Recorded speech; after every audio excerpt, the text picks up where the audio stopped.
Section 1. You will hear a conversation between a student looking for a host family and a housing advisor. First, you have some time to look at questions 1 to 5.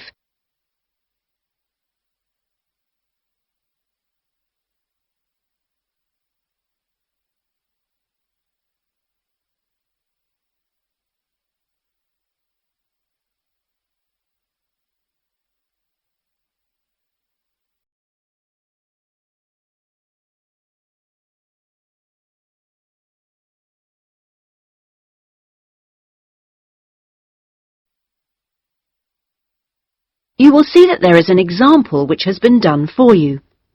On this occasion only, the conversation relating to this will be played first. Good morning. How can I help you? Good morning. I understand you help fix up students with host families. That's right. Are you interested in... Yes. Well, please sit down and I'll just take a few details. Thank you. Right. Now, what name is it? Jenny Chan. Can you spell that, please? Yes. Jenny-Chan.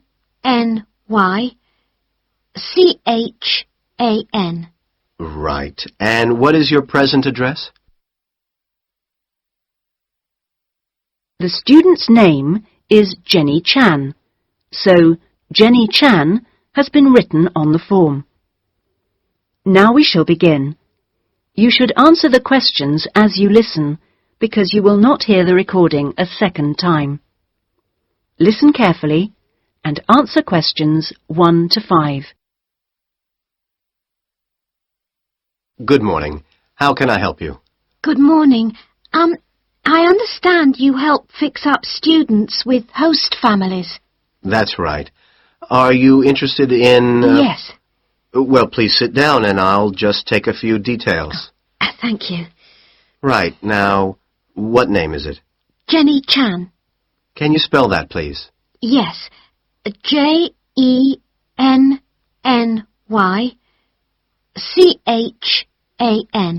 Right. And what is your present address? Seaview Guest House, 14 Hill Road. Okay. And do you know the phone number there? Yes, I have it here. 2237676. But I'm only there after about 7 p.m. So when would be the best time to catch you? I suppose between 9 and, let me see, past, before I leave for the college. Great. And can I ask you your age? I've just had my 19th birthday. And how long would you want to stay with the host family?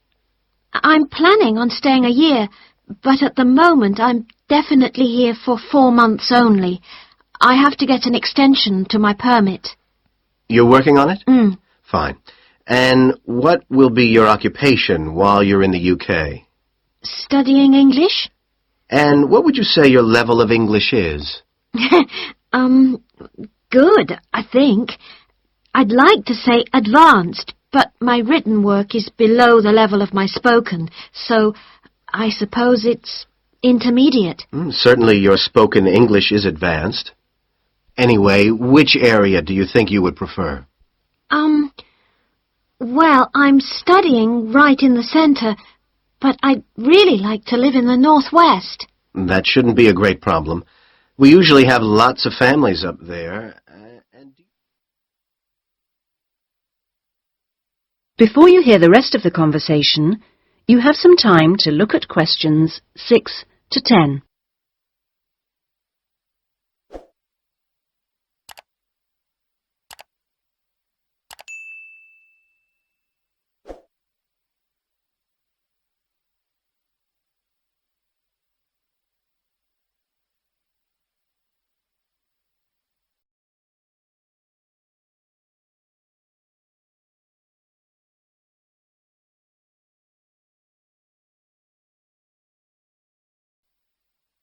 Now listen and answer questions 6 to 10.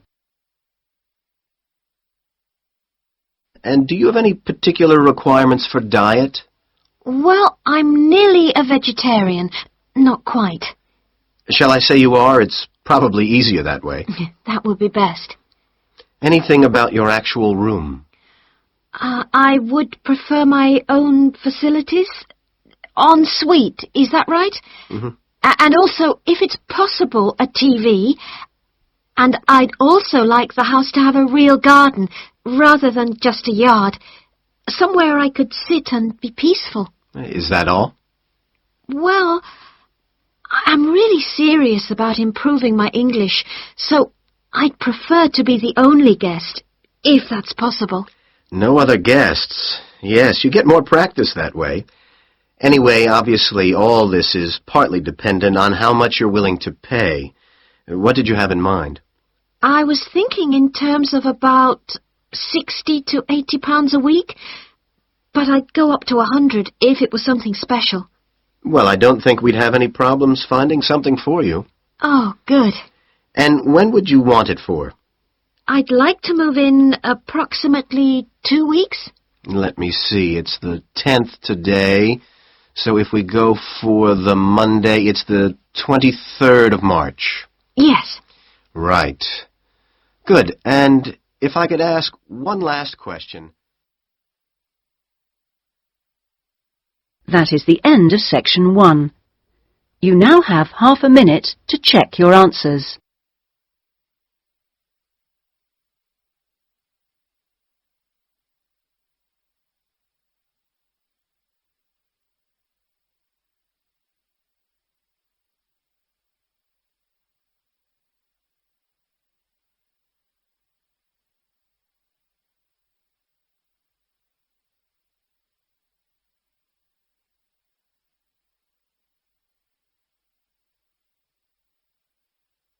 Now turn to section 2.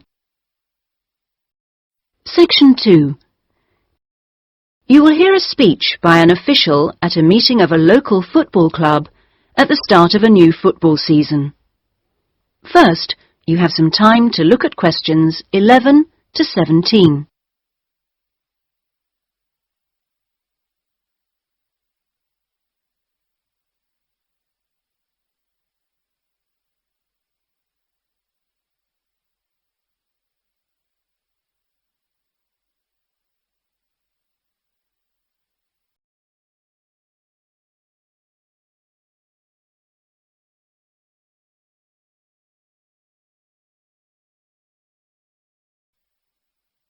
Now listen carefully and answer questions 11 to 17. Good evening, everyone, and thank you for coming to the soccer club meeting. It's good to see so many parents and children here tonight, and I know you're looking forward to a great football season. Now, I'd like to take a few minutes to tell you about some changes to the soccer club for the coming season. Now, this season, we'll be playing all our matches for both the junior and senior competitions at Kings Park, instead of Royal Park, which was used last season. Now, for meetings, we're going to use the clubhouse in Kings Park, and the next meeting will be held in the clubhouse on the 2nd of July. As usual, we hope to begin the season with a picnic next Saturday at the clubhouse. Please try and come to the picnic, as it's always good fun.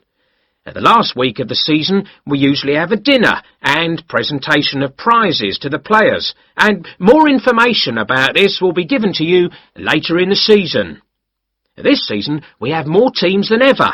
We hope to have 10 teams instead of 5 in the junior competition, and they will play on Saturday mornings beginning at 8:30 a.m. Training sessions will be held in Kings Park on Wednesday afternoons for the juniors, and they will be wearing red shirts again this year. In the senior competition, there will be 4 teams, same as last year, and their games will be played on Saturday afternoons, starting at 2:30.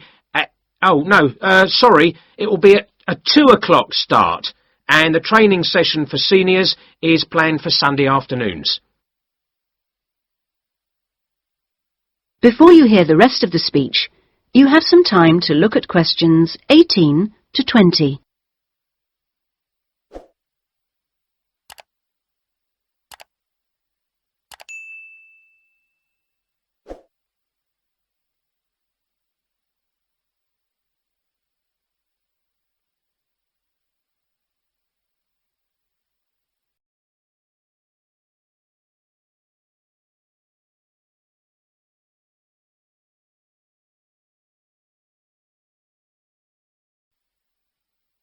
Now listen and answer questions 18 to 20. Now, I'd like to introduce you to the new committee for the soccer club for this season. Firstly, let me welcome Robert Young, the new president, who will manage the meetings for the next 2 years. Robert's son has been playing football with the club for over 5 years now, and many thanks to Robert for taking on the job of president. Next, we have Gina Costello. She's the treasurer, and she'll collect the fees from you for the season. Please try and give Gina your fees as early as possible in the season, as the club needs the money to buy some new equipment. Then there's David West, who's volunteered to be the club secretary, and one of the many jobs he'll have is to send out newsletters to you regularly. If you have any information that may be useful, please let David know so that it can be included in these newsletters. Also, I'd like to introduce you to Jason Dokic, who is the head coach. For all the new members here tonight, this is the 3rd year that Jason has been with us as head coach, and we're very lucky to have such an experienced coach and former player at our club. He will continue to supervise the teams at training sessions and on match days. Now, before we finish and have some refreshments, does anyone have any questions they'd like to ask the new committee? That is the end of section 2. You now have half a minute to check your answers.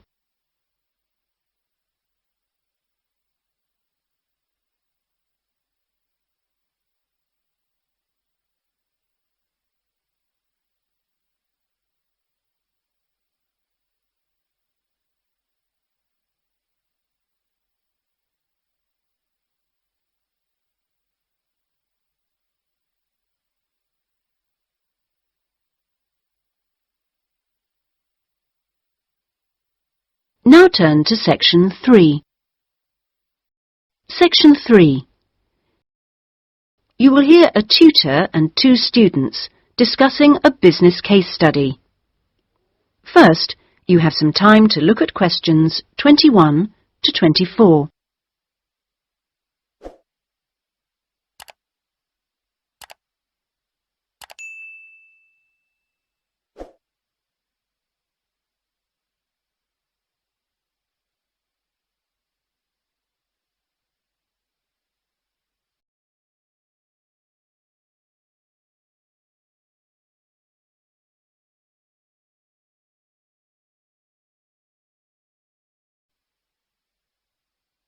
Now listen carefully and answer questions 21 to 24. Right, Jason and Karen. Now, I asked you to look at the case study for Box Telecom as part of your exam assessment. It's interesting because they're in the middle of problems at the moment, and I want you to track how they deal with them. Let's start with you, Karen. Having read through the case study, can you just summarise what the problems were that Box Telecom had to take on board? Well, of course, what first came to their attention was that despite a new advertising campaign, they were suffering from falling sales, and this is something that had many causes. On top of that immediate problem, what had also happened over the last 2 years was that although they had invested in an expansion plan, they had to face up to increased competition. And before they had a chance to get to grips with the effects of that, they were stalled by a strike, and it was just when they were thinking about making a colossal investment in new machinery for their plants. So they were really in trouble. Yes, I think that's fair. And, Jason, now you contacted the company, didn't you? What did the company define as the reasons for these problems? Well, I think they've hit on the right things. It would be easy to say they had invested too heavily or at the wrong time, but in fact the signs were good, and what they were set back by was high interest rates. At the same time, their longer-term problems, which were affecting their market share, were eventually credited to poor training. And having looked at the details in their last report, I think that's right. Before you hear the rest of the discussion, you have some time to look at questions 25 to 30.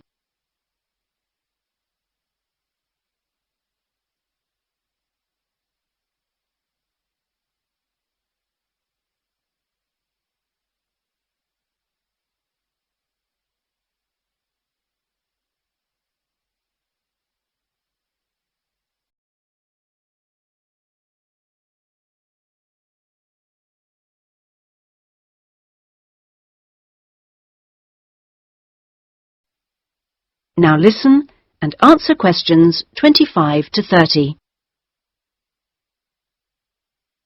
So, on to the larger issues then. Karen, what do you think the company will do? Well, obviously they have the choice of accepting the very favourable terms that another company, KMG plc, have given them to buy them out. That would mean creating a new company with a new image. Or they could decide on a bolder move and offer some new shares if they wanted. But I think they're much more cautious than that and expect they will start trying to find individuals who'd be prepared to back them with some of the capital they need. Well, you mustn't always assume that dramatic problems require dramatic solutions. Sometimes there's a simple fix, such as changing the guy at the top. If they truly are cautious, then I suspect they will seek to shut down some of their shops. But a more ambitious approach, and one which I think would have more chance of success, would be to alter how they're running things, the management layers and the processes. So, in your analysis, try to think of all the options. Jason? Yes, it's interesting because I found it a really useful company to study. Its problems cross all types of industries, and it's lucky it's so big. A smaller or even medium-sized company would have gone under by now. Ah, well, in fact, what I want you two to do is to go away when we've finished our discussion today and write a report. We've looked in general at the telecommunications market in the UK over the last few sessions, and I want you to take Box Telecom as an example and suggest some ways in which they might overcome their problems, and outline the reasons why you think as you do. But try and keep it intrinsic to the company rather than dragging in other examples. Is that okay, Karen? Yes, I think I can do that. Personally, I've got great hopes for it. I think it will recover. That advertising campaign they did was very strong, and they're very innovative with their products. They set new trends. The company's got to recover, don't you think, Jason? I'm not sure. I think it can, but it's not a foregone conclusion unless they manage to attract the right level of investment. The company definitely needs a boost, and to attract more highly skilled workers if their recovery is to be long-lasting. When I was talking to the marketing manager, he said to me that he thinks the company had got a great management team. But he would say that, wouldn't he? But they are suffering from having to work with outdated production machinery, and that could cost a lot to put right. Well, personally, I think the stock market is to blame. I think they were expecting too much of the company, and then inevitably it looked bad when it didn't perform. The market should have had more realistic expectations. And I disagree with you about the advertising campaign, Karen. That's where they could do with some innovation to get sales kick-started. Anyway, let's see what you come up with those. That is the end of section 3. You now have half a minute to check your answers.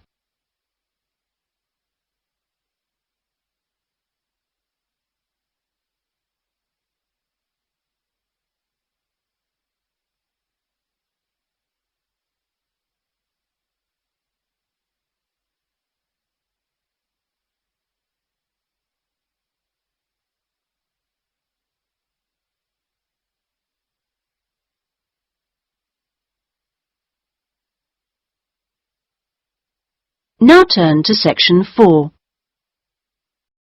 Section 4. You will hear a university librarian giving a talk to new students. First, you have some time to look at questions 31 to 40.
Now listen carefully and answer questions 31 to 40. OK, are you all settled? Well, first of all, welcome to Cardiff University. I'm here to explain what we can offer you. Now, as a new student at the university, you will probably need some sort of guidance to help you to use the library effectively to study and research. Some of you have asked about a guided tour, but we find this rather muddles people. So, in this first week, we run a series of talks which focus on different aspects of the library and its resources. You'll also find that to get the most out of the library, you really do need to be computer literate. And so all this term we run small classes which will bring you up to speed on how to access the computer-loaded information. OK, now let me give you an outline of what's available to you. You'll find that the computers are increasingly used as a research tool. Many students do most of their research on the internet, and the library computers are permanently online. Having found what you need, you'll find you can readily save texts on your personal computer space to print off when you need. You might think that it is the fastest way to get information, but the links can be slow. Clearly, you can find lots on there, but much of it is useless information, as it is from highly debatable sources, so be critical. You'll also find that the library has loaded several CD-ROMs onto the computers from specialist reference sources, such as the MLA. It means we can expand what we offer you at very little extra cost and saves us having to invest in more and more books. The CD-ROMs contain exactly the same information as the reference books, as the two are updated together. Now, most of you will need to refer to journal articles in your work, and you'll find you can also access these online, and we encourage you to do so. Clearly, some of you will find the printed version more accessible as it sits on the shelves, but I'm afraid the intention is to phase these out eventually. However, you will still be able to print off a version of the text rather than photocopying the journal pages. So you must get used to working online. Naturally, we do still have the full range of classic reference books, additional to the CD-ROMs for you to use, and there are several copies of each one. This is because some of you may prefer to borrow a book rather than sit in the library. There is a restricted loan time on these, so that they are not missing from the shelves for too long. Although there is a section manager for each part of the library, they are very busy, and so if you do get stuck looking for things, you should ask the relevant cataloguing assistant. As your training supervisor, I just oversee your induction and will not be around after this initial week.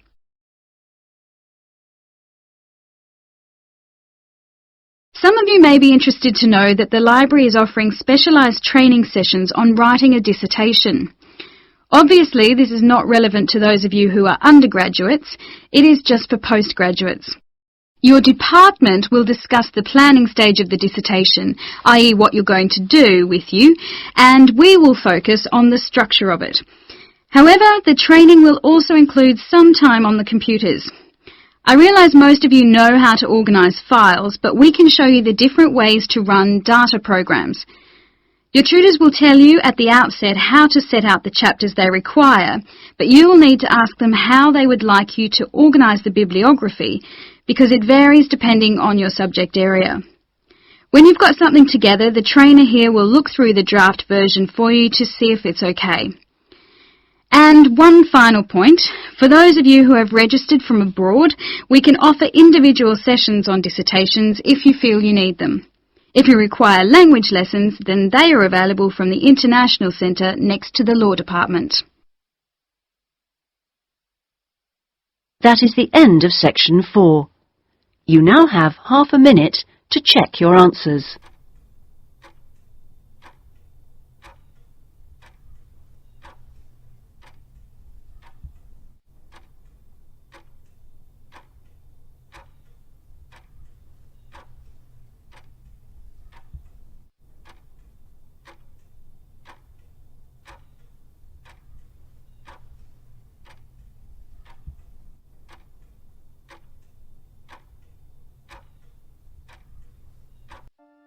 That is the end of the listening test.